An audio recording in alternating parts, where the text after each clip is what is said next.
Hello mga boss! Welcome back to my channel, and for today's video, i-update ko kayo tungkol sa iPhone 8 Plus na na-damage. Yung phone ko na na-damage past week, for last 2 weeks. So, nandito na, nakuha ko na siya.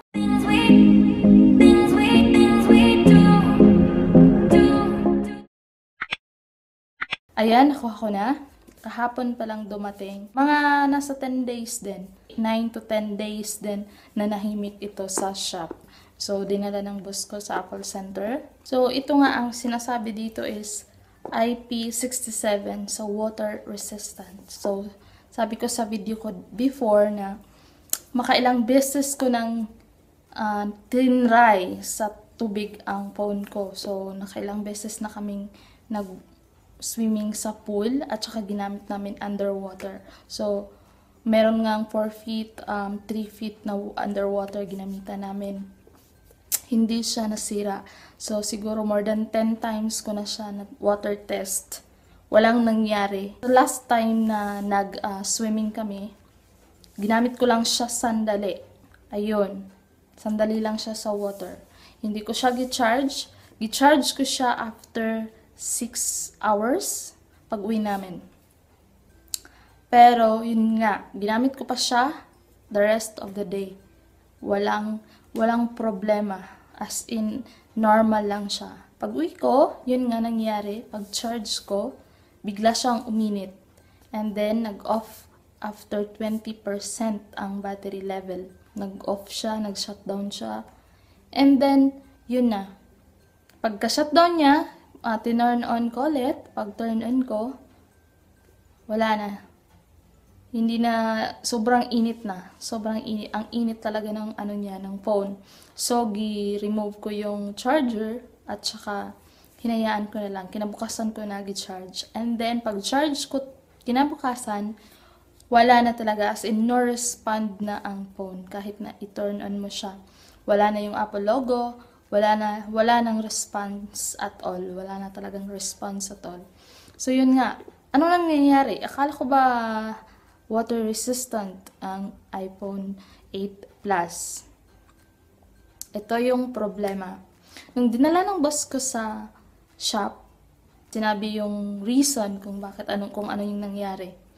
Sinabi ng taga-shop is napasukan daw ng tubig. What? Are you serious? Sabi, water resistant. Diba? Anong nangyari? Apple! Update kayo nito. So, itong problema na to. So, yung phone ko is binili ko last 2017. December 2017. So, ginamit ko lang siya 1 year and 3 months. Ngayon, under warranty pa siya. Sinabi ng Apple Store, anything phone na related sa damage through water, hindi nila i-cover ang warranty. So, yun na.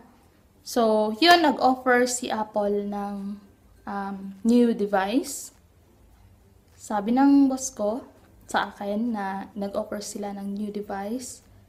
Tapos, meron lang bayaran na certain amount para sa device na yon. So, i-replace nila yung unit, pero, yun nga, magbayad ako ng additional, magbigay ako ng certain amount para sa unit na yon. So, kung bibili ako ng bago, mahal pa kasi yung iPhone 8 Plus, bibili ako ng bago, nalulugi ako. So, yun, nag-offer sila ng new device nga, and, so, ang amount, mga nasa kalahati yung amount na yun para sa new device. So, yun nga. So, ito na. Ito natin.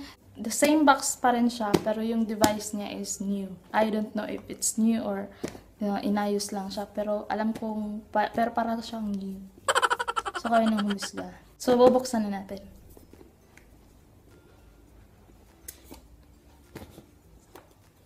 So, ito nga. Meron pang nakalagay. I don't know what is this. But nakaseal pa siya. Ito. Look at that. iPhone 8 Plus. Dahil hindi na talaga kita ilalagay sa tubig.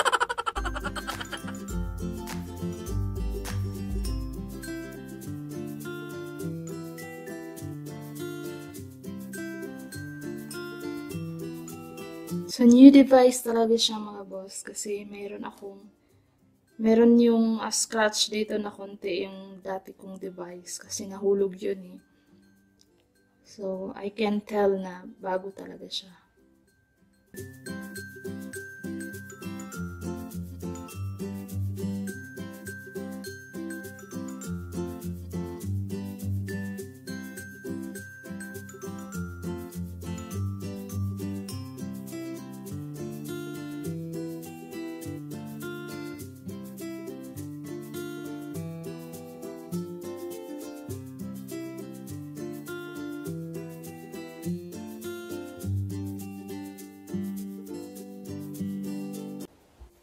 So, ito na mga boss, na-set up ko na siya.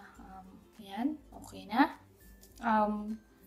Suggest ko lang sa inyo, payo ko lang sa inyo, sa lalong-lalo na sa merong iPhone 8. Kung ayaw niyong magaya sa akin, make it sure na lang na wag niyong ilublob sa water kasi siguro merong year lang na pwedeng kung kailan ilublob yung iPhone sa tubig. Kasi experience ko 1 year. Since 1 year lang talaga, after 1 year, siguro mga months pa lang, mga 2 months, gitry ko na talaga siya sa water. Gitest ko na siya sa water. Pero nung last namin na swimming is November kasi malamig na nung December. So, hindi kami nag-swimming ng December. So, pagka last na yung nasira na yung phone, mga March na yun, March. Something like that.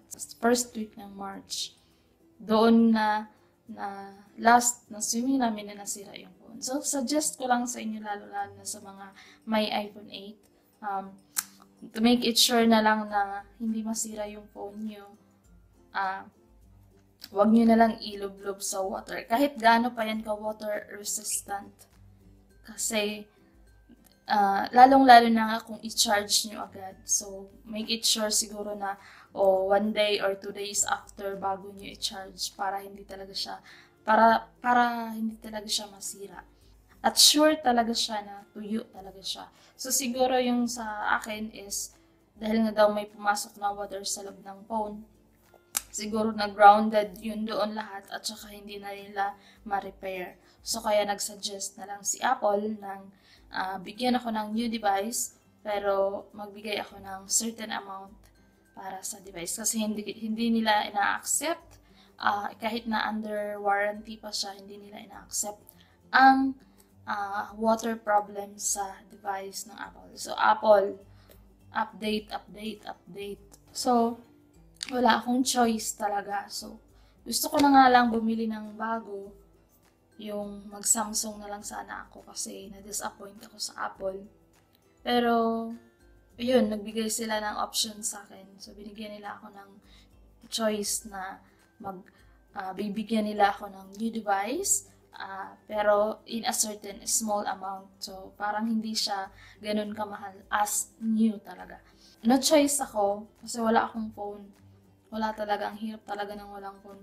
Yung ginagamit ko na iPhone 5 is talagang nagluko na din yun. Talagang hindi ko na siya magamit. Ilang minuto lang mamamatay na talaga siya. Kailangan ko lang talaga siyang ikabit lagi sa charger para lang hindi siya mamatay. So, yun, wala akong choice. Talagang sinunggaban ko na. So, payo ko sa inyo mga kabayan, mga boss, na kung mayroon kayong iPhone 8 Plus, sana wag niyong ilublob sa water kahit gaano pa yan. Wag na kayong magtiwala kasi baka magaya kayo sa experience ko. So, ang hirap ng ganito na masira yung phone mo, yung pinakamamahal mong phone na sobrang mahal, masira. Yun, so walang choice, kaya sinunggaban ko na talaga yung offer ni Apple. So, I hope na nakapagbigay ng update ito sa inyo, ano. So, next time, hindi ko na talaga to gagamitin underwater. Thank you so much for watching. I hope na nakatulong konti sa inyo.